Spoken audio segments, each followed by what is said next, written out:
জাহানার ইমামের লেখা ৭১-এর দিনগুলি আপনারা শুনছেন গল্পকথন বাই কল্লোল চ্যানেলে। আজ তৃতীয় পর্ব।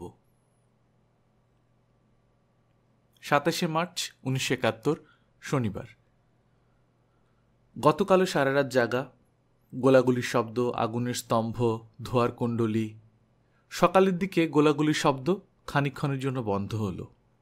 তখন সব বাড়ি থেকে মুখ বাইরে উকিঝুঁকি মারতে লাগল।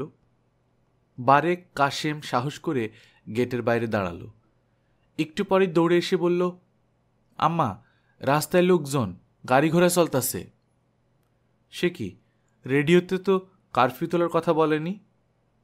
এখন সকাল 7:30। রেডিওর ভলিউম বাড়িয়ে দিয়ে তাড়াতাড়ি টেবিলে নাস্তা দিতে বলে কাপড় বদলাতে গেলাম। 8:30টায় রেডিওতে কারফিউ তোলার ঘোষণা দেওয়া মাত্র আমি আর রুমি গাড়ি নিয়ে বেরিয়ে পড়লাম। কামাল বিদায় নিয়ে চলে গেল তার ভাইয়ের বাড়িতে। জামি থাকলো বাসায় বাবার কাছে। শরীফ বলল, আমি রিক্সা নিয়ে বাঁকার ওখান থেকে ঘুরে আসি। এলিফ্যান্ট রোডে উঠে বললাম, প্রথমে মায়ের বাসায় চল, তারপর হাসপাতালে। রুমি বলল, আম্মা, আমাকে কিন্তু গাড়িটা দিতে হবে ঘন্টা 2-এর জন্য। দেব, আগে দরকারি কাজ সেরে নিই। নিউ মার্কেট কাঁচা বাজারের সামনে পৌঁছেই রুমি হঠাৎ ও গড বলে ব্রেক কষে ফেলল। সামনেই পুরো কাঁচা বাজার পুড়ে ছাই হয়ে রয়েছে। এখনও কিছু কিছু ধোঁয়া উঠছে। আমি চেঁচিয়ে উঠলাম, মানুষও পুড়েছে, ওই সে পোড়া চালার ফাঁক দিয়ে। রুমি জোরে গাড়ি চালিয়ে, আমার তাকায় না ওদিকে বলে ডান দিকে মিরপুর রোডে মোড় নিল। ঢাকা কলেজের কাছ পর্যন্ত পৌঁছাতে দেখা গেল উল্টো দিক থেকে ওয়াহিদ আসছে হনহন করে হেঁটে, চারদিকে তাকাতে তাকাতে। রুমির চেয়ে 2-3 বছরের বড় হলেও তারা বন্ধু। রুমি গাড়ি থামিয়ে ওকে তুলে নিল। কোথায় যাচ্ছ বাবু ভাই? জেবিসদের বাসায়। ওরা বেঁচে আছে কিনা জানি না, থাকলে ওদেরকে নিয়ে আসবো আমাদের বাড়িতে। ধানমন্ডি এলাকাটা খানিকটা নিরাপদ। আমি বললাম, আগে 6 নম্বর রোডে গিয়ে মাকে একটু দেখে আসি, তারপর আমরা যাব জুবলিদের বাসায়। ধানমন্ডির দিকে তেমন তাণ্ডব হয়নি, তবে 2 নম্বর রোডের ইপিআর থেকে যে শব্দ এসেছে তাতেই মা আর লালুর রাত জাগা চেহারা উদ্ভ্রান্ত। দ্রুত স্বরে ওদের কুশল জিজ্ঞেস করে বাজার সদায় কিছু লাগবে কিনা জেনে নিয়ে আবার রাস্তায় নামলাম। নীলক্ষেত ইউনিভার্সিটি কোয়ার্টার্সের 25 নম্বর বিল্ডিংয়ে বাংলা বিভাগের অধ্যাপক রফিকুল ইসলাম থাকে, ওয়াহিদের ফুপা। আমাদের পরিবারের সঙ্গে ওদের খুব ঘনিষ্ঠতা। ওদের ফ্ল্যাটে ঢোকা মাত্র খোঁচা খোঁচা দাড়ি, রক্তাভ চোখ, উস্কো খুস্কো চুল নিয়ে রফিক দৌড়ে এলো আমাদের দিকে। ফোপানোর মতো করে হাঁপাতে হাঁপাতে বলল, বুবু বুবু, আমরা আর নেই, শিগগিরই নিয়ে যান আমাদের এখান থেকে। রফিকের স্ত্রী জুবলি, ওদের ছেলে মেয়ে বর্ষণ ও মেঘলা। সকলেরই বিধ্বস্ত অবস্থা। 25 নম্বর বিল্ডিংয়ের পেছনে ইকবাল হল। অতএব শেল, মর্টারের ছিটকানো টুকরা, হেভি মেশিন গানের গুলি সব এসে বাড়ি খেয়েছে 25 নম্বর বিল্ডিংয়ের দেয়ালে, জানালার কাছে। জানালা ভেদ করে এপাশের দেয়ালে পর্যন্ত গেঁথে গেছে গুলি। রফিকেরা সবাই দুরাত একদিন খাটের নিচে মেঝেতে মাথা গুজে পড়ে থেকেছে। জুবলি ওয়াহিদকে জড়িয়ে ধরে কাঁদছে। ওয়াহিদ বলল, কেঁদো না জেবিস, তোমাদেরকে এক্ষুনি আমাদের বাসায় নিয়ে যাব। আমি বললাম, জুবলি, তোমরা তাড়াতাড়ি 1-2 সুটকেস গুছিয়ে নাও। হাসপাতালে আমার দেওরের মেয়ে আছে, ওকে দেখে এসে তোমাদেরকে তুলে বাবুর বাসায় নিয়ে আসব। 25 নম্বর থেকে বেরিয়ে হাসপাতালে যাবার পথে লক্ষ্য করলাম দলে দলে লোক বাক্স বোচকা ঘাড়ে মাথায় নিয়ে হেঁটে চলেছে। সমস্ত রিক্সা লোকজন বাক্স পেটরা বোঝাই হয়ে ছুটে চলেছে। একটা খালি রিক্সাও চোখে পড়ল না। পথযাত্রীরা মাঝে মাঝে প্রাইভেট গাড়ি থামানোর জন্য হাত তুলছে। 2-3টি বাচ্চা সহ একটি পরিবার আমাদের গাড়িটি থামিয়ে বলল, আমাদের একটু মালিবাগে নামিয়ে দেবেন, একটাও রিক্সা পাচ্ছি না। আমি আমতা আমতা করে বললাম, আমাদের নিজেদেরই আত্মীয় স্বজন আনা নেওয়া করতে হবে, হাসপাতালে আগুনে পোড়া রুগী, আমাদের সময় নেই, মাফ করবেন। না পেরে খুব খারাপ লাগলো, কিন্তু এখন মালিবাগে যাবার সময়ও নেই আমাদের। হাসপাতালের আউটডোরে গেটে ঢোকার আগে রুমি আরেকবার ও গড বলে ব্রেক কষে ফেলল। পাশেই শহীদ মিনারের স্তম্ভগুলো গোলার আঘাতে ভেঙে দুমড়ে মুখ থুবড়ে রয়েছে। আমার 2 চোখ পানিতে ভরে গেল। এ কি করেছে ওরা? শহীদ মিনারের গায়ে হাত। চারদিকে ইতস্তত ছড়িয়ে দাঁড়িয়ে আছে মাথায় জাল দেয়া হেলমেট পরা সৈন্য। আমি চাপা স্বরে বললাম, রুমি, ভেতরে ঢোক, সময় নেই বেশি। গাড়ি পার্ক করে আমরা ছুটলাম আউটডোরের লম্বা করিডোর দিয়ে। পুরো হাসপাতাল লোকে লোকারণ্য। কেউ এসেছে আহত আত্মীয় বন্ধু নিয়ে, কেউ এসেছে নিখোঁজ আত্মীয় বন্ধুর খোঁজ করতে। ভয়ে পালিয়ে এসে আশ্রয় নিয়েছে বহু লোক। সিঁড়ি দিয়ে উপর উঠবার মুখে বাধা পেলাম। বাংলা বিভাগের প্রাক্তন অধ্যক্ষ হাইসারের স্ত্রী আনিসা বেগম, মেয়ে হাসিন জাহান, ওর বড় ভাই এবং ভাবি আর বাড়ির অন্য সবাই করিডোরে দাঁড়িয়ে। আনিসা ভাবি এবং হাসিন জাহান দুজনে আমাকে জড়িয়ে ধরে কেঁদে ফেললেন। হাইসার গত কয়েক বছর আগে ট্রেন দুর্ঘটনায় মারা গেলেও ওর পরিবার এখনও বিশ্ববিদ্যালয়ের ফ্ল্যাটেই বাস করছেন। ওদের 34 নম্বর বিল্ডিংটা শহীদ মিনারের ঠিক উল্টো দিকেই। আমি স্তম্ভিত হয়ে শুনলাম হাসিন জাহান কাঁদতে কাঁদতে বলছে, খালাম্মা, আমাদের বিল্ডিংয়ে আর্মি ঢুকে মেরে ধরে সব একাকার করেছে। মনিরুজ্জামান স্যার মরে গেছেন, জ্যোতির্ময় স্যার গুরুতর জখম। আমি আটকে উঠলাম। আমাদের মনিরুজ্জামান স্যার? না, বাংলার নয়, স্ট্যাটিস্টিক্সের। খালাম্মা গো, আমাদের বিল্ডিং রক্তে ভেসে গেছে। তোমাদের ফ্ল্যাটে ঢোকেনি তো? আমরা বাইরের দরজায় তালা ঝুলিয়ে সব খাটের তলায় চুপ করে পড়েছিলাম। অনেক ধাক্কাধাক্কি করেছে, কিন্তু আমরা টু শব্দটি করিনি। তাই ভেবেছে কেউ নেই, তাই আমরা বেঁচে গেছি। আজ কারফিউ ওঠা মাত্রই এক কাপড়ে হাসপাতালে এসে আশ্রয় নিয়েছি। ওদের সঙ্গে 2-4 মিনিট কথা বলে ছুটলাম 3 তলার নিউ কেবিনে। এত বড় হাসপাতালের সব তলার প্রশস্ত করিডোরগুলো ভীত, সন্ত্রস্ত, ক্রন্দনরত লোকের ভিড়ে ঠাসা। দুহাতে লোক ঠেলে এগোতে হচ্ছে। ইমনের কেবিনে ঢুকে দেখলাম আনোয়ার ইতিমধ্যেই সেখানে পৌঁছে গেছে। ইমন আধমরার মতো বিছানায় শুয়ে। ইমনের মা শেলি বরাবরই ধীর স্থির শান্ত, সবসময় হাসে। আজও তার স্থিতধীভাব দেখে অবাক হলাম। এত বড় ধকলের ছাপ তার রাতজাগা চোখে, এলোমেলো চুলে, কুচকানো শাড়িতে অবশ্যই আছে, কিন্তু মুখের হাসিটি অন্তর্হিত হয়নি। হাসপাতালে লাইট নেই, পানি নেই, খাবার নেই। শহীদ মিনারের উপর ক্রমাগত শেলিংয়ে হাসপাতালের বিল্ডিংয়ের ওই দিকটা প্রায় বিধ্বস্ত। একটা জানালারও কাচ নেই। দেয়ালগুলো গুলিতে গুলিতে ঝাঁঝরা। বহু ডাক্তার সপরিবারে হাসপাতালে এসে আশ্রয় নিয়েছে। আমি অবাক হয়ে বললাম, এই রোগী সামাল দিলে কি করে? তুমি খেয়েছ কি কদিন? ক্লান্ত মুখে একটু হেসে শেলি বলল, কোনো মতে রুটি, বিস্কিট, ডাবের পানি দিয়ে চালিয়েছি। আর ডাক্তারের অভাব ছিল না বলে তেমন ঘাবড়ায়নি।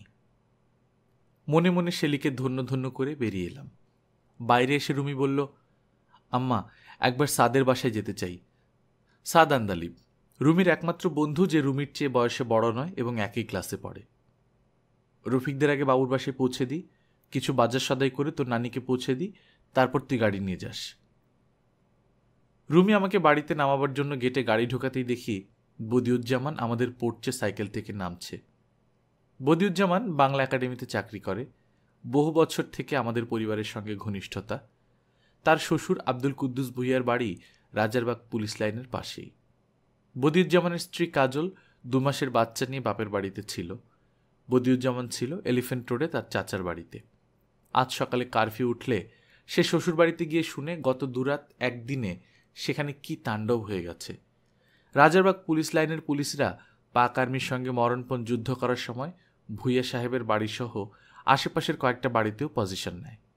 পালাবার সময় তারা সারা বাড়িতে অস্ত্র, ইউনিফর্ম সব ফেলে ছড়িয়ে গেছে। এখন ওদের আর ওই বাড়িতে থাকা নিরাপদ নয়।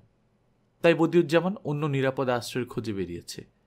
প্রথমে ওদের আত্মীয় সাংবাদিক কেজি মোস্তফার আজিমপুরের বাসায় যায়, কিন্তু কেজি মোস্তফার কারণেই তার বাড়ি নিরাপদ নয়, বরং তারই অন্যত্র সরে যাওয়া উচিত।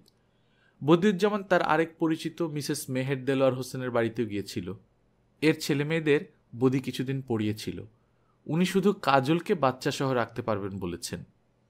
এখন বাকিদের ব্যবস্থা করা দরকার। আমি বললাম, মার বাড়ির একতলাটা খালি পড়ে আছে, ওখানে তোমরা সবাই স্বচ্ছন্দে থাকতে পারবে। অতএব বদিকে নিয়ে আমার মার বাড়ি। মার সাথে কথা বলে বদিউজ্জামানদের ওখানে থাকার ব্যবস্থা করে বাসায় ফিরে এলাম। মিকির লাশের কথা আমরা সবাই ভুলে গেছি। ভুলব নাই বা কেন? যা উদ্ভ্রান্ত অবস্থায় সারা সকাল ছুটোছুটি করেছি, সারা ঢাকা জুড়ে সবাই ছুটোছুটি করছে। পরিচিত যার সঙ্গে দেখা হচ্ছে 2-1 সেকেন্ড দাঁড়িয়ে যে যা শুনেছে পরস্পরকে জানিয়ে যাচ্ছে। যত জানছি ততই মন জগদ্দল পাথরের চাপে বসে যাচ্ছে। এর মধ্যে রুমি অস্থির হয়ে উঠেছে। আমাকে কোনো মতে বাড়িতে নামিয়ে আবার ছুটবে বন্ধু বান্ধবের খোঁজ নিতে। যখন খেয়াল হয়েছে তখন কারফিউ শুরু হতে আর মাত্র 30-40 মিনিট বাকি। এর মধ্যে দৌড়োদৌড়ি করে মেথর খুঁজে আনা অসম্ভব ব্যাপার। তবু শেষ মুহূর্তে বারেক কাশেমকে পাঠালাম। পই পই করে বলে দিলাম বেশি দূরে না যেতে। কারফিউ শুরু হলে রাস্তায় দেখলেই মিলিটারি গুলি করবে। সেই ভয়ে তারা 10 মিনিট পরেই ছুটে বাড়ি ফিরে এসে বলল, কোথাও মেথর নেই। এই আরেকটা মস্ত দুশ্চিন্তা চাপল মাথায়। কালকের আগে আর মিকির লাশ ছড়ানো যাবে না, এর মধ্যে পচে দুর্গন্ধ ছড়াবে। একে বিভিন্ন দুঃসংবাদে মন বিধ্বস্ত, তার উপর এই ঝঞ্ঝাট। শরীফ বাঁকার বাসায় গিয়ে তার সঙ্গে গাড়িতে বহু জায়গায় ঘুরে অনেক খবর জোগাড় করে এনেছে। রুমিও বন্ধুদের বাড়ি চরকি ঘুরন দিয়ে অনেক খবর জেনে এসেছে। ঢাকা বিশ্ববিদ্যালয়ের ঐতিহ্যবাহী মধুর ক্যান্টিন আর নেই, পুড়ে ছাই হয়েছে। মধুদাও নেই, পাকসেনার গুলিতে মরেছে। স্ট্যাটিস্টিক্সের মনিরুজ্জামান সাহেব ছাড়াও আরও অনেক শিক্ষককে পাক আর্মি মেরে ফেলেছে। Doctor GC Dev, doctor FR Khan, mister A Muktadir. Kolkata radio নাকি বলছে ডক্টর নীলিমা ইব্রাহিম ও বেগম সুফিয়া কামাল পাক আর্মির গুলিতে মারা গেছেন। নীলিমা আপা আর সুফিয়া কামাল আপার কথা শুনে আমি কেঁদে ফেললাম।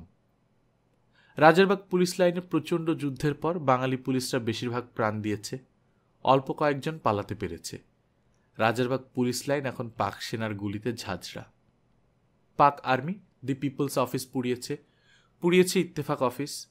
ঢাকায় যত বাজার আছে, বস্তি আছে, সব জায়গায় আগুনে পুড়ে ছাই। ছাই হয়েছে রায়ের বাজার, ঠাটারি বাজার, নয়াবাজার, শাখারিপট্টি। শরীফ প্রত্যক্ষদর্শীর খবর এনেছে বাঁকার কাছ থেকে। বাঁকার বাড়ির 2 বাড়ি পরেই ইস্ট পাকিস্তান রাইফেলসের হেডকোয়ার্টার্স। রাত দুপুরে সেখানে গোলাগুলি শুরু হলে বাঁকা আর তার সম্বন্ধী কাইয়ুম ছাদে গিয়ে ব্যাপার দেখার ও বোঝার চেষ্টা করে। সেখানে খুব গোলাগুলি চলছে বোঝা যায়, তবে ট্রেসার হাউই আর ছিটকে আসা গুলির জন্য ওরা বেশিক্ষণ ছাদে থাকতে পারেনি। গোলাগুলির শব্দ ওদের বাড়িটা কেঁপে কেঁপে উঠছিল। বাঁকারা সবাই সিঁড়ির নিচে জড়ো হয়ে বসেছিলেন। ভোর 4টের দিকে কয়েকজন ইপিআরের লোক পালিয়ে বাঁকাদের বাড়িতে ঢোকে। ওদের গ্যারেজের পেছনে মাটির নিচে একটা ঘর আছে, সেই ঘরে আশ্রয় দেওয়া হয় লোকগুলোকে। কিন্তু ইপিআর হেডকোয়ার্টার্সের এত কাছে লুকিয়ে থাকতেও তাদের ভরসা হয়নি বোধহয়। তাই সকালের আলো পরিষ্কার হবার আগেই তারা ওখান থেকেও পালিয়ে অন্যত্র চলে যায়। বাঁকার বাসার ছাদের পতাকা নামানোর কথা কারো খেয়াল ছিল না। 26 তারিখের সকালে পাকিস্তান আর্মির মেশিনগান ফিট করা ট্রাক ধানমন্ডির রাস্তায় রাস্তায় টহল দিতে দিতে বাঁকার ছাদে পতাকা দেখে বাসার দিকে গুলি ছুটতে থাকে। বাঁকারা প্রথমে বুঝতে পারেনি কেন তাদের বাসার দিকে গুলি ছোড়া হচ্ছে। পরে বুঝতে পেরে প্রাণ হাতে নিয়ে বুকে হেঁটে অনেক কষ্টে পতাকা নামিয়ে আনে। সবচেয়ে দুঃখজনক খবর, ডাক্তার খালেকের ভাইরা ভাই কমান্ডার মোয়াজ্জেমকে পাক আর্মি মেরে ফেলেছে। সায়েন্স ল্যাবরেটরি রোডে কার্মোফোমের মস্ত সাইনবোর্ড আঁকা 3তলা বিল্ডিংয়ের দোতলায় তার বাসা ছিল। সাধারণত রাতে তিনি বাড়িতে থাকতেন না, কারণ আগরতলা মামলার অন্যতম আসামি এবং বাংলাদেশের স্বাধীনতাকামী রাজনৈতিক ব্যক্তিত্ব মোয়াজ্জেমের উপর আগে থেকেই আর্মির নজর ছিল। মোয়াজ্জেমের দুর্ভাগ্য, ওই রাতটা তিনি বাড়িতে ছিলেন। মৃত্যু তাকে টেনেছিল, তাই বোধ হয়। শুনে খুব কষ্ট হলো। মাত্র 3 দিন আগে 23শে মার্চ তার সঙ্গে দেখা হলো। কি হাসি খুশি, প্রাণবন্ত, আশাবাদী এক যুবক। তার এই পরিণতি। শেখ মুজিবের কথা কেউ ঠিক করে বলতে পারছে না। কেউ বলছে তাকে মেরে ফেলেছে, কেউ বলছে তাকে গ্রেপ্তার করে নিয়ে গেছে। আওয়ামী লীগ নেতারা কে মরেছেন, কে পালাতে পেরেছেন, কিছুই ঠিক করে কেউ বলতে পারছে না। ফোন বিকল, নইলে যারা বলতে পারত এমন লোকের কাছে ফোন করে জানা যেত। মাথা ঝিমঝিম করছে। ওপরে উঠে বিছানায় শুয়ে পড়লাম। চোখ দিয়ে দরদর করে পানি পড়তে লাগলো। খানিকক্ষণ পর রুমি এসে পাশে বসল। গায়ের উপর হাত রেখে আস্তে করে বলল, আম্মা, আমরা তো তবু পুরো ছবিটা জানি না। আমি তার দিকে পাশ ফিরে বললাম, তার মানে? আমরা কটা জায়গাতেই গেছি, অন্যরাও সব জায়গায় নিজের চোখে দেখেনি। কিছু দেখা, কিছু শোনা, এসব মিলে যেটুকু জেনেছি। আমার ভয় হচ্ছে আসল ঘটনা তার চেয়ে অনেক বেশি ভয়াবহ। সবটা জানতে আরও কদিন লাগবে। আমি চেঁচিয়ে কেঁদে বললাম, আর জানতে চাই না, যেটুকু জেনেছি তাতেই তো কলজে ছিঁড়ে যাচ্ছে। এ কি সর্বনাশ হলো আমাদের?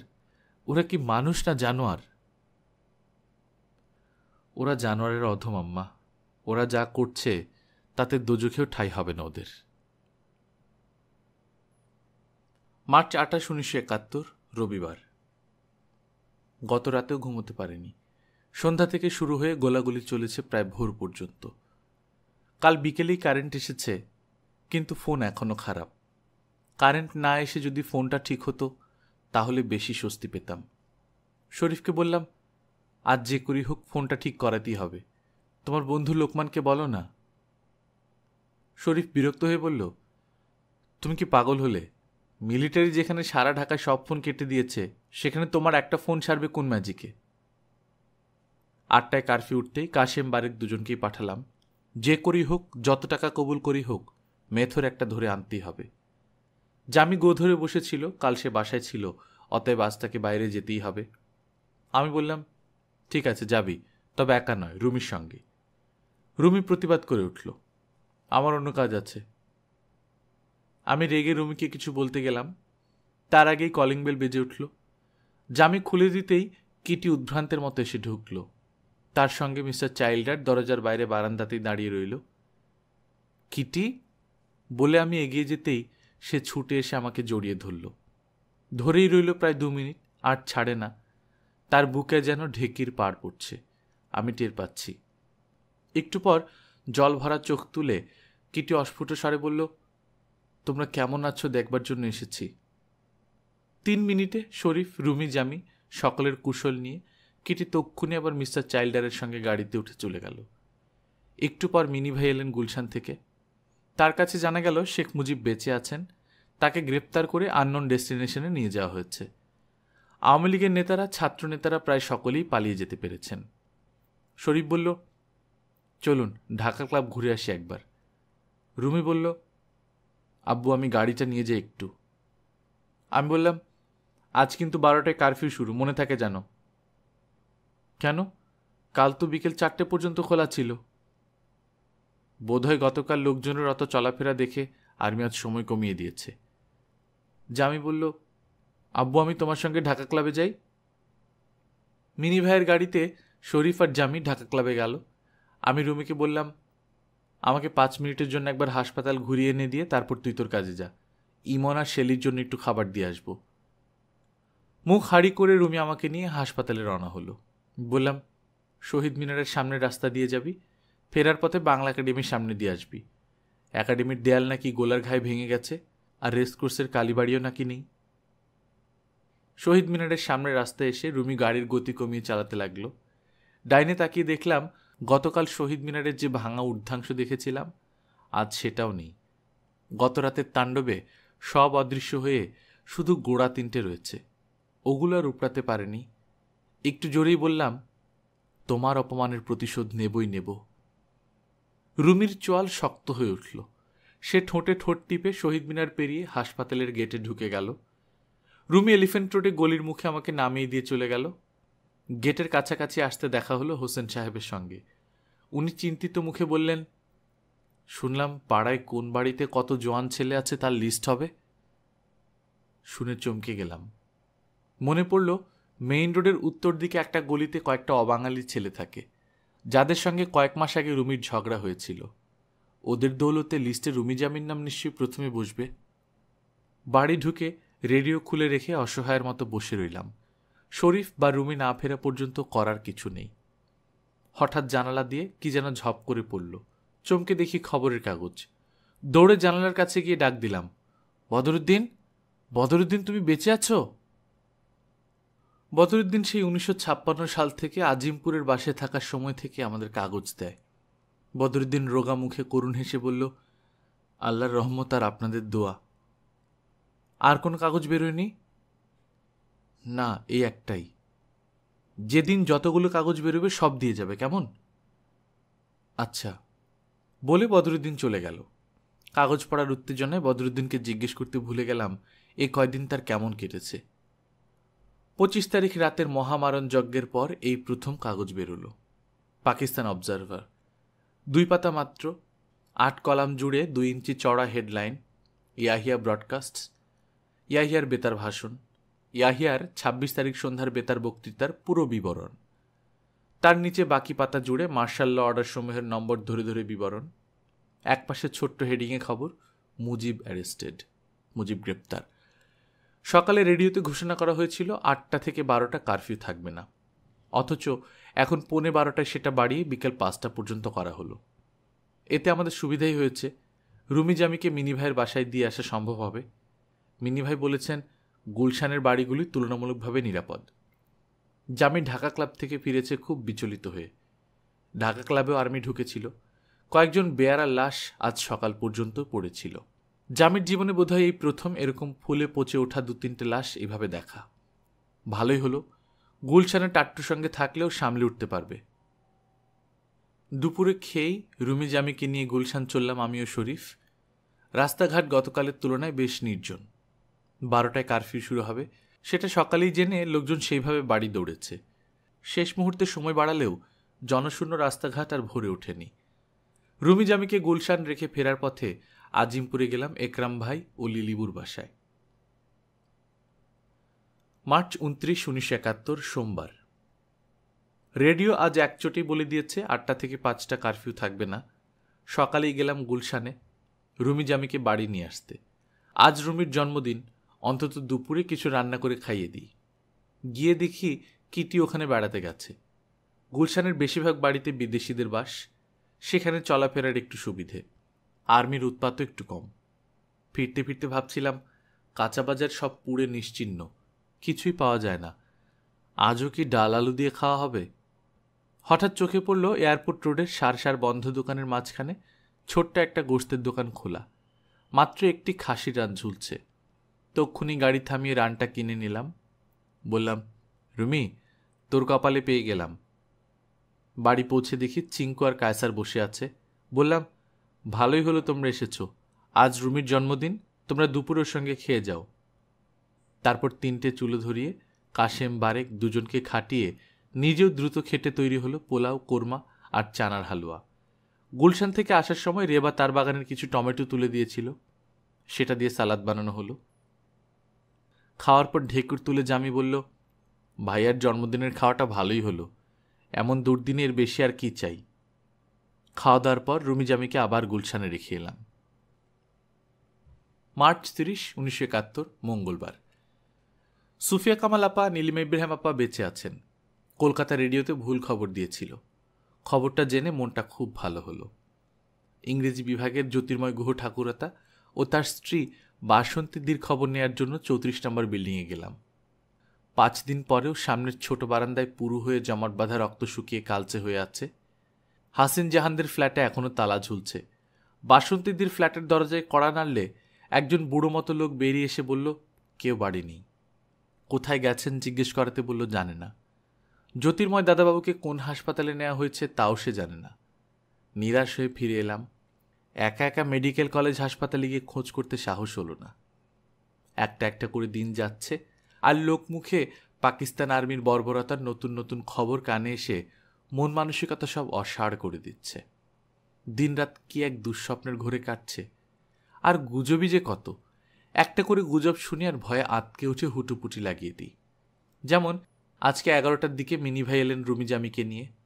রুমি জামি আর থাকতে চায় না গুলশানে, মনে হচ্ছে ভয়ের আর কোনো কারণ নেই। ড্রয়িং রুমে বসে গল্পগুজব হচ্ছে।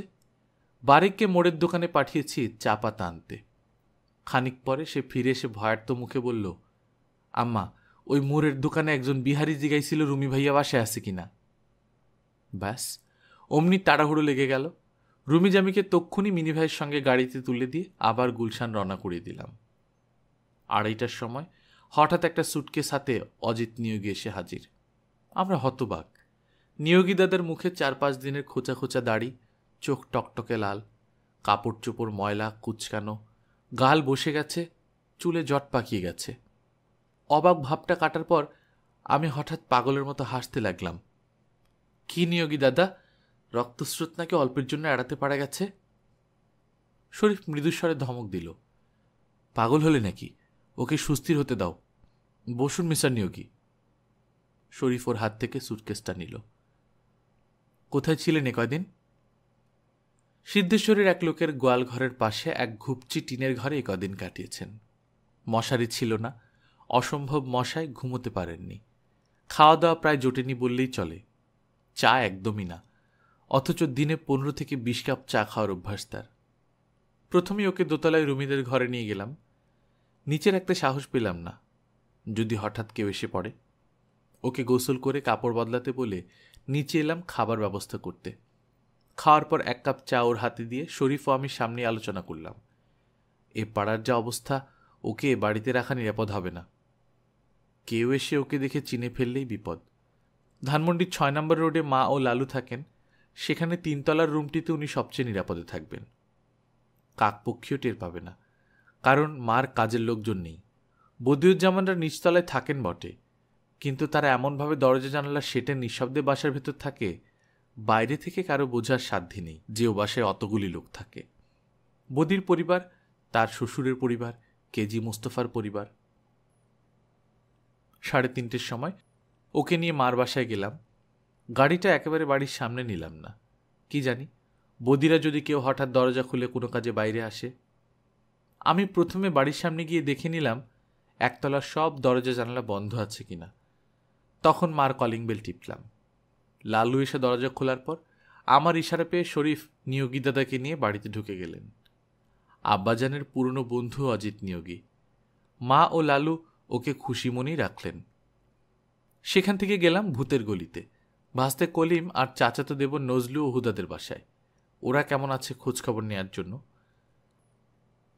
আজ সকালে 1 পাতার মর্নিং নিউজ বেরিয়েছে। উল্টো পাতাটা সাদাই রয়ে গেছে। বিদেশের 2-1টা খবর ছাড়া পূর্ব বাংলার খবর মাত্র 2টি। Mujib wanted separation right from 66। 1966 সাল থেকেই মুজিব বিচ্ছিন্নতা চেয়ে আসছেন এবং পাকিস্তান সেভড, সেইজ ভুট্টো। ভুট্টো বলেছেন পাকিস্তান রক্ষা পেয়েছে। মার্চ 31, 1971 বুধবার। সকালে শরীফ নিজেই বেরোলো মার বাজার করার জন্য। অজিত নিয়োগী বাড়িতে আছেন, কাজে একটু বেশি করে বাজার করে দিয়ে আসবে। শরীফ বেরিয়ে যাবার একটু পরে দেখি ওমা, মা নিজেই রিক্সা করে এসে হাজির। মা বললেন, আমি যদি অজিত নিয়োগীর দুবেলার খাবারটা রান্না করে পাঠাই তাহলে খুব ভালো হয়, কারণ একটাও কাজের লোক নেই, মার শরীর অশক্ত, নিজেরা অনেক সময় এক তরকারি দিয়ে খেয়ে নেন, নিয়োগীকে তো সেভাবে দেয়া যাবে না। আরেকটা কাজ বাড়ল, তাতে কোনো ঝামেলা নেই।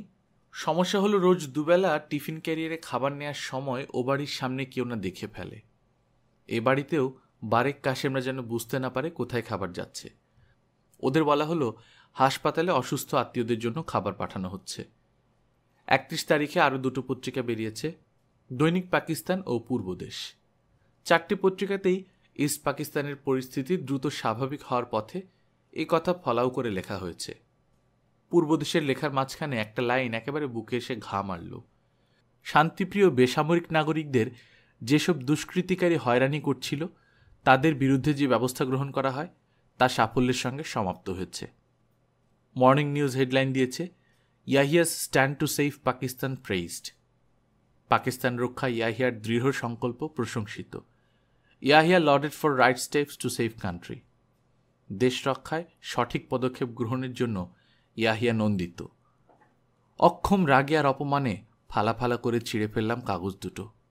এছাড়া আর কী বা করার ক্ষমতা আছে আমাদের? এপ্রিল 1, 1971 বৃহস্পতিবার। সরকার এখন সবকিছু স্বাভাবিক দেখাবার চেষ্টা করছে। 27 তারিখ সকাল থেকে প্রতিদিন রেডিওতে নির্দেশ দিয়ে যাচ্ছে সবাই যেন নিজ নিজ অফিসে কাজে যোগ দেয়। প্রতিদিন বিকেল 5টা থেকে কারফিউ থাকা সত্ত্বেও 27 তারিখে টিভি চালু করা হয়েছে। কিন্তু অনুষ্ঠান দেখে মনে হচ্ছে ভুতুড়ে। অনুষ্ঠান, ঘোষক ঘোষিকা, সংবাদ পাঠক পাঠিকা সব যেন ভৌতিক অবয়ব। টেলিফোন ঠিক হয়েছে, এটাও বোধহয় জীবনযাপন স্বাভাবিক দেখানোর প্রয়োজনই করা হয়েছে। কিন্তু এখন যেন টেলিফোন ঘোরাবার আগ্রহ আর নেই, বরং সময় পেলেই এখন খালি রেডিওর নব ঘোরাচ্ছি। পরশুদিন সামনের বাসার হুমায়ুন বলল স্বাধীন বাংলা রেডিও নাকি কে শুনেছে। সে শুনেনি। তারপর থেকে মিনি ভাই, লুলু, রঞ্জু অনেকেই জিজ্ঞেস করছি, কেউই এ পর্যন্ত নিজের কানে শোনেনি, তবে অন্যের মুখে শুনেছে। রুমি জামিকে গতকাল গুলশান থেকে নিয়ে এসেছি, ওরা থাকতে চায় না। তাছাড়া অবস্থা দেখে মনে হচ্ছে এখন যেহেতু সরকার সব স্বাভাবিক দেখাতে চায়, তাতে অন্তত এখনই ঘরে ঘরে ছেলে ছোকরাদের টানাটানি করবে না। তবে রাস্তায় বেরোনোর তরুণ ছেলেদের সম্বন্ধে যেসব ভয়াবহ খবর শুনছি, তাতেও তো বুক হিম হয়ে হাত পা অবশ্যই পড়ছে। লুলু, রঞ্জু আরও কয়েকজনের মুখে শুনলাম ওরা দেখেছে ট্রিপল ঢাকা ট্রাক, যার পেছনটা খোলা থাকে। সেই ট্রাকে অনেকগুলো জোয়ান ছেলে বসা, তাদের হাত পেছনে বাঁধা, চোখও বাঁধা। কোথায় নিয়ে যাচ্ছে কে জানে। এই নিয়ে শহরে কদিন হুলস্থুল। যার সঙ্গে দেখা হচ্ছে তার মুখেই এক কথা, ভয়ে রুমিজামিকে একা বেরোতে দিচ্ছি না, রুমিকে গাড়িও চালাতে দিচ্ছি না।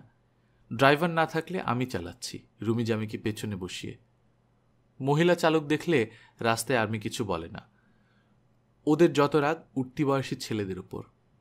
রাস্তার এক পাশ দিয়ে মাথা নিচু করে চলা নিরীহ পথচারীও যদি অল্পবয়সী হয় তাহলেও রক্ষে নেই। টহলদার মিলিটারি লাফ দিয়ে তার ঘাড় ধরে হয় ট্রাকে তুলবে, না হয় রাইফেলের দুঘা লাগিয়ে দেবে। রাস্তায় বহু গাড়িতে দেখেছি উর্দু নেমপ্লেট। এলিফ্যান্ট রোডের ছোট ছোট দোকানপাটের বেশ কয়েকটি সাইনবোর্ড পাল্টে উর্দুতে লেখা হয়েছে। দোকানে জিজ্ঞেস করলাম, সাইনবোর্ড পাল্টেছেন কেন? দোকানি জবাব দিল, এখন থেকে বাড়িতে দোকানে গাড়িতে সবখানে উর্দুতে নামধাম নম্বর লিখতে হবে, ওপর থেকে হুকুম এসেছে। এরপর যাকে জিজ্ঞেস করি সেই বলে, হ্যাঁ তাই তো শুনছি। এলিফ্যান্ট রোডের দুটো ছোট সাইনবোর্ড লেখার দোকানের সামনে গাড়ির লাইন লেগে থাকে। দোকানের ভেতর সাইনবোর্ড লেখার টিন প্লেটের স্তূপের জায়গা হয় না। দোকানের সামনের ফুটপাত পর্যন্ত উপচে এসেছে। মন বিদ্রোহী হয়ে উঠল। শেষ পর্যন্ত বাড়ির সামনে গাড়িতে নাম ও নাম্বার প্লেট উর্দুতে লিখতে হবে? এই বাংলাদেশে আমাদেরকে? শরীফকে বললাম, এই যে ওপর থেকে হুকুম এসেছে, এই হুকুমটার উৎস বের করা যায় না? দু একটা জায়গায় ফোন করে দেখো না। মর্তুজা ভাই তো আগে এয়ারফোর্সে ছিলেন, ওকে জিজ্ঞেস করো না। তোমার বন্ধু আগা ইউসুফের সঙ্গে তো অনেক আর্মির লোকের জানাশোনা আছে, ওকে বলো না কাউকে ফোন করে ব্যাপারটা জানতে। শরীফ বলল, দেখি, ক্লাবে দেখা হলে জিজ্ঞেস করব, এসব কথা ফোনে বলা ঠিক হবে না। আমি গোয়ারের মতো বললাম, আমি কিন্তু এখনই নাম নম্বর প্লেট বদলাবো না। কাগজে যদি মার্শাল ল অর্ডার হয়ে বেরোয় তখন দেখা যাবে, তার আগে নয়। এপ্রিল 3, 1971 শনিবার। মর্নিং নিউজের একটা হেডলাইনের দিকে তাকিয়ে স্তব্ধ হয়ে বসেছিলাম। Action against miscreants at Jinjira, জিঞ্জিরায় দুষ্কৃতকারীদের বিরুদ্ধে ব্যবস্থা গ্রহণ। গতকাল থেকে লোকের মুখে মুখে যে আশঙ্কার কথাটা ছড়াচ্ছিল সেটা তাহলে সত্যি? গত কদিন থেকে ঢাকার লোক পালিয়ে জিঞ্জিরায় গিয়ে আশ্রয় নিচ্ছিল। গতকাল সেখানে পাকিস্তান আর্মি কামান নিয়ে গিয়ে গোলাবর্ষণ করেছে সকালবেলা। বহু লোক মারা গেছে। খবরটা আমরা গতকাল প্রথম শুনি রফিকের কাছে। ধানমন্ডি 3 নম্বর রাস্তায় ওয়াহিদের বাসা থেকে রফিক প্রায় হাঁটতে হাঁটতে আমাদের বাসায় চলে আসে। নিউ মার্কেটে বাজার করতে এলেও মাঝে মাঝে ঢু মারে। শরীফের সঙ্গে বসে বসে নিচু গলায় পরস্পরের শোনা খবর বিনিময় করে। রফিকের মুখে শোনার পর যাকেই ফোন করি বা যার সঙ্গে দেখা হয় তার মুখেই জিঞ্জিরার কথা। সবার মুখ শুকনো, কিন্তু কেউই খবরের কোনো সমর্থন দিতে পারে না। আজ মর্নিং নিউজ অত্যন্ত নিষ্ঠুরভাবে সেটার সমর্থন দিয়েছে।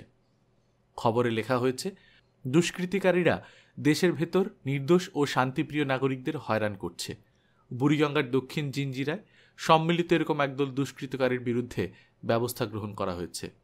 এরা শান্তিপ্রিয় নাগরিকদের স্বাভাবিক জীবনযাপন প্রক্রিয়ায় বাধা সৃষ্টি করছিল।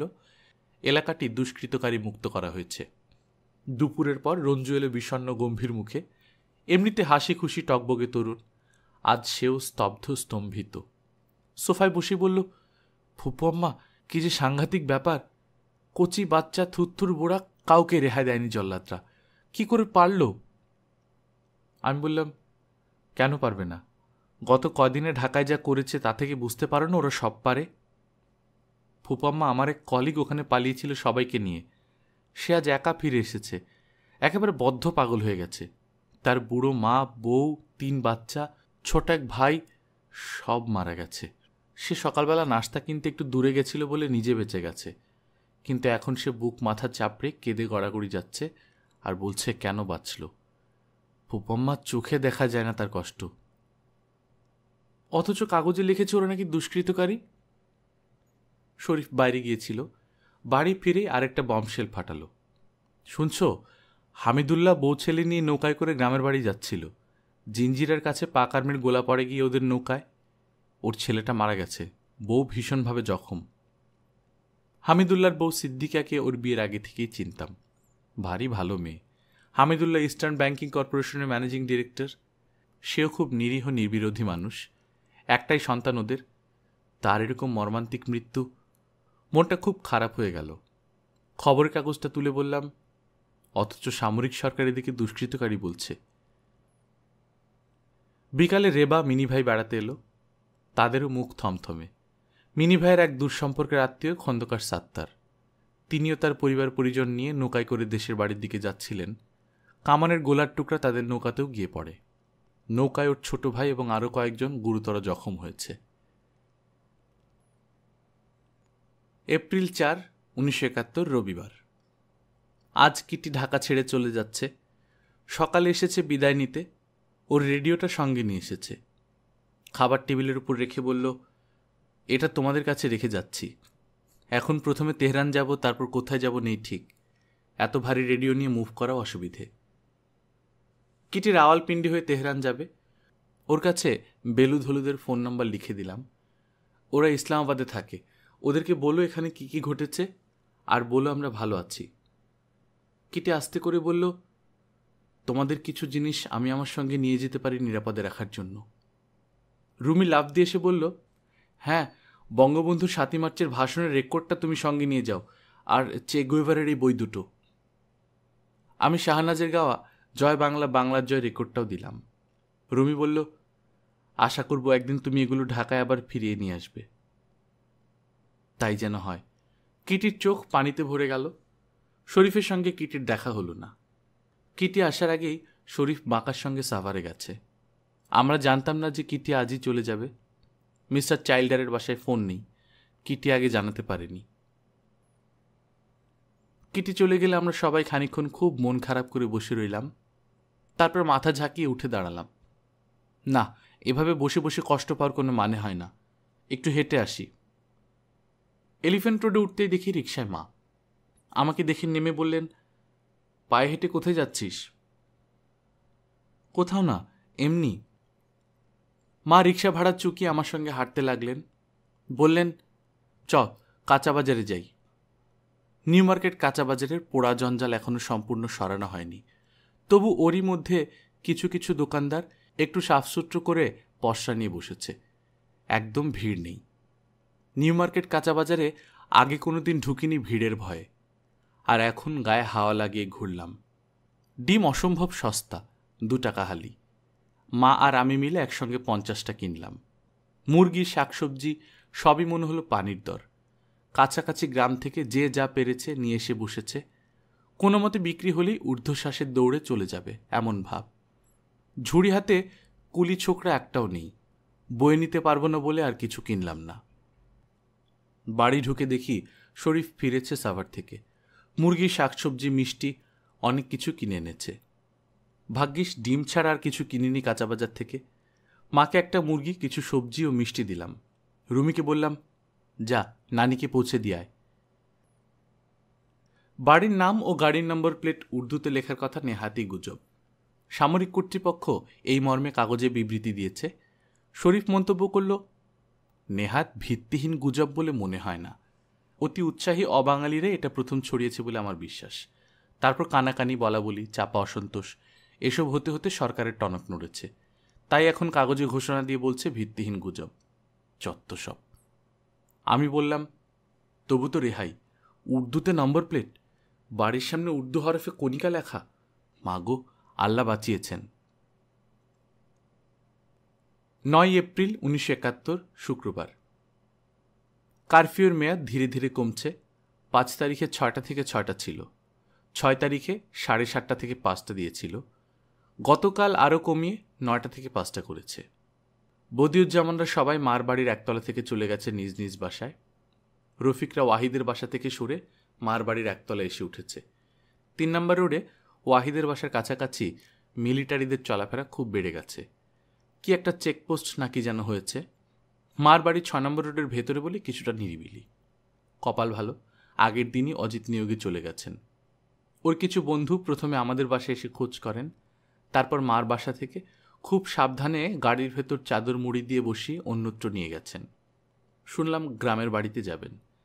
যেখানেই যান ভালো থাকুন। 25শে মার্চ কাল রাত্রির পর কয়েকটা দিন রুমি একবারে থম ধরেছিল।